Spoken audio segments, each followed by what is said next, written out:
انہی اشعار کے سائے میں دعوت دے رہا ہوں ہمارے آج کی اس بزم کے خاص مہمان جس طرح دباغ صاحب قبلہ بھی فرما رہے تھے کہ یہ محرک بنے اور یہ صرف ایک ہی شخصیت نہیں ہے، پاکستان میں کئی ایسے شعراء بلکہ دنیا پاکستان ہندوستان جن کے لیے محرک بنے، ان کے لیے آپ سب جانتے ہیں، محبت بھی کرتے ہیں۔ سبی رحمانی اس شخص کا نام ہے جس نے فروغ نعت کو ایک تحریک کی شکل دی ہے۔ استقبال کیجئے معروف ثناگو، معروف ثنا خان، معروف محقق، تحقیق نگار سید سبی الدین سبی رحمانی تشریف لائیں اور اپنے افکار و خیالات کا اظہار فرمائیں۔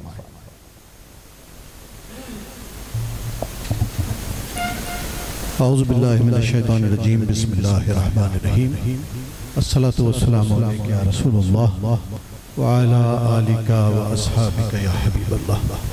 السلام علیکم ورحمۃ اللہ وبرکاتہ۔ سب سے پہلے تو میں شکریہ ادا کرتا ہوں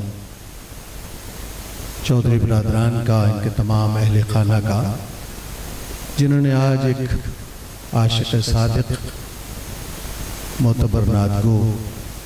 اور ہمارے نہایت شفیق بزرگ حضرت ریاض حسین چودھری کے یاد میں ان کی برسی کے موقع پر یہ محفل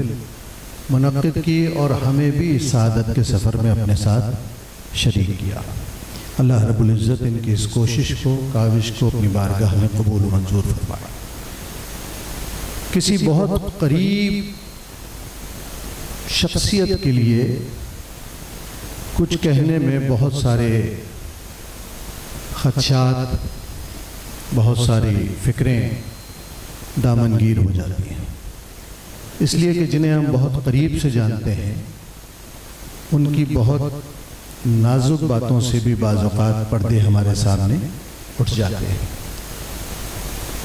لیکن وہ ایسی باتیں بھی ہو سکتی ہیں روحانی اعتبار سے جس کو اس ہستی نے اپنی زندگی میں پردہ اخفا میں رکھا ہو، اس کا اظہار مناسب نہ سمجھا ہو، اور ظاہر ہے جس طرح دباغ صاحب نے بعض پہلوؤں پہ اشارہ کیا، تو جس کو اللہ نوازتا ہے اس کے نوازنے کے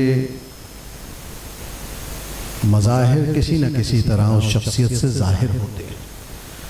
اور وہ برکت والا شخص ایک ایسے تراشے ہوئے ہیرے کی مانند ہوتا ہے کہ اس پر جہاں سے بھی روشنی پڑے اس سے مختلف کرنیں نمودار ہوتی ہیں جو اس کی شخصیت کا احوال بتا رہی ہوتی ہے۔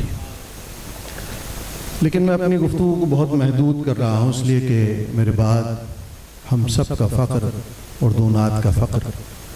ہم سب جن کی وجہ سے نعت کی طرف آئے، حضرت ڈاکٹر ریاض مجید، جنہوں نے نہ صرف نعت کی تخلیق میں، تنقید میں، تحقیق میں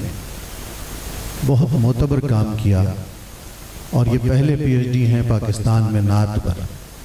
اس کے بعد اب تو ماشاءاللہ ان کے نقش قدم پر چلتے ہوئے بہت سارے لوگ آ گئے۔ یہ پہلا قدم اٹھانے والا شخص بہت قیمتی ہوتا ہے۔ زمین تو ہر طرف پھیلی ہوئی ہے، زمین تو ہر طرف پھیلی ہوئی ہے، چلو گے تو کوئی رستہ بنے۔ تو یہ جو رستے متعین ہوتے ہیں، اس پر پہلا قدم کسی نہ کسی نے کبھی نہ کبھی اٹھایا ہوتا ہے، اور آج ہماری خوش نصیبی ہے کہ ہم اس شخص کو اپنی آنکھوں سے دیکھ رہے ہیں، اپنے قریب بیٹھا ہوا پا رہے ہیں، یہ ہمارے لیے سعادت ہے۔ ایک شعر سے آغاز کرتا ہوں، اس لیے کہ میں اسی طرف رہنا چاہتا ہوں، بات محبت کی باتوں کی طرف، فن کے اظہار پر بہت بات ہوئی ہے اور ہوتی رہے گی ہمیشہ۔ شعر دیکھ لیجئے۔ شکریہ عشق تو نے راز افشا کر دیا، شکریہ عشق تو نے راز افشا کر دیا، زندگی ملتی ہے بس ان پہ فدا ہونے کے بعد، زندگی ملتی ہے بس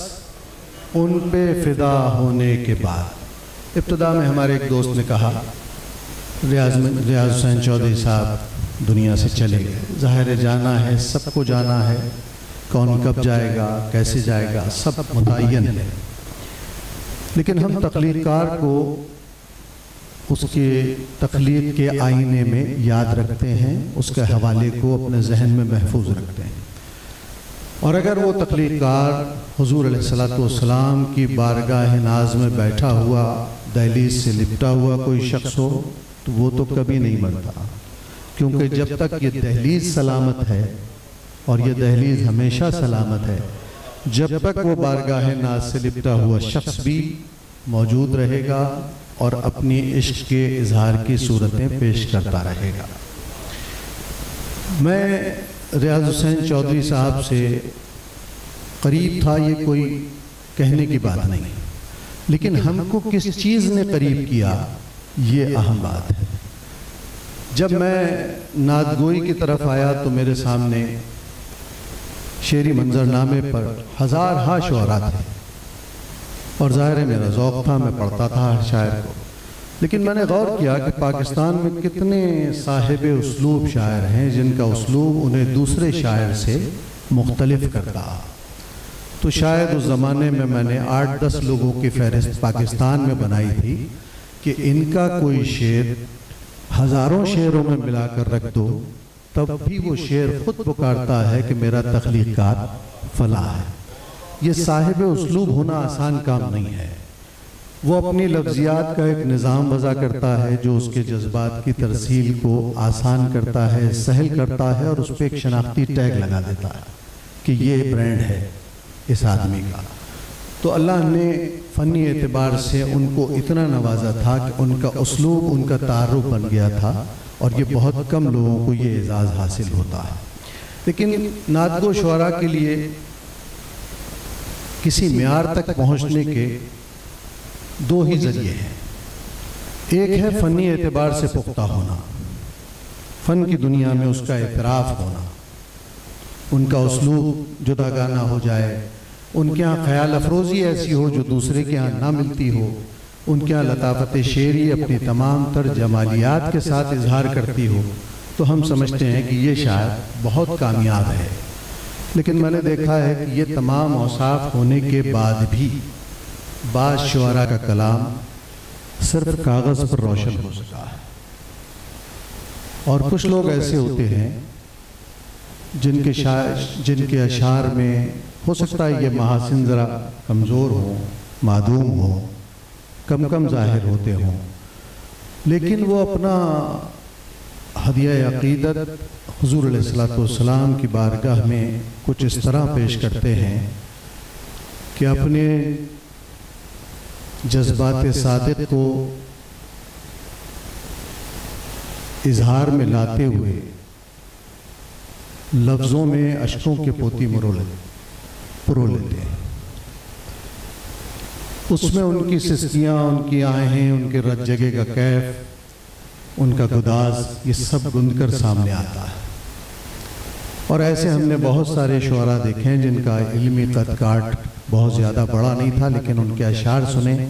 تو ان کے جذبے کی شدت اور حدت اتنا متاثر کرتی ہے کہ اب آپ کو شاعر اور شعر سے مطلب نہیں رہتا، اس کیفیت کے جذب کرنے سے مطلب رہتا ہے. لیکن ریاض صاحب کا معاملہ چونکہ برکت والا تھا، اللہ جس کو برکت دے دے کلام میں، بیان میں، کسی بھی چیز میں، تو اس برکت کے اظہار کا یہ ہوتا ہے کہ اس کو جس رخ سے آپ دیکھیں گے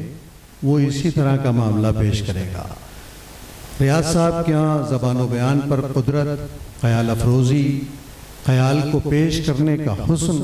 اور پھر جذبے کی شدت اور آنسوؤں کی نمی،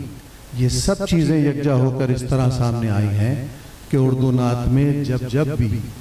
ہم تازہ فکر نعت گو شعراء کا کوئی احوال بیان کریں گے، ان پر گفتگو کریں گے، تو ریاض صاحب کا ذکر کیے بغیر کوئی جائزہ مکمل نہیں ہوگا. اور یہ معمولی بات نہیں ہے. ریاض صاحب کی زندگی، فنی زندگی اور ان کی روحانی زندگی دونوں اس سے عبارت ہیں. اس سے بڑی کامیابی کسی بھی حضور علیہ السلام کے نظر گزار کے لیے نہیں ہو سکتی جو ریاض صاحب کو ملی ہے. اور ہمارے یہاں اردو کے ایسے بے شمار شعراء گزرے ہیں جو صدیوں کے بعد بھی اپنے مصرے کی حدت اور شدت کی وجہ سے آج بھی تر و تازہ ہیں، لہٰذا زندگی ملتی ہے بس ان پر فدا ہونے کے بعد۔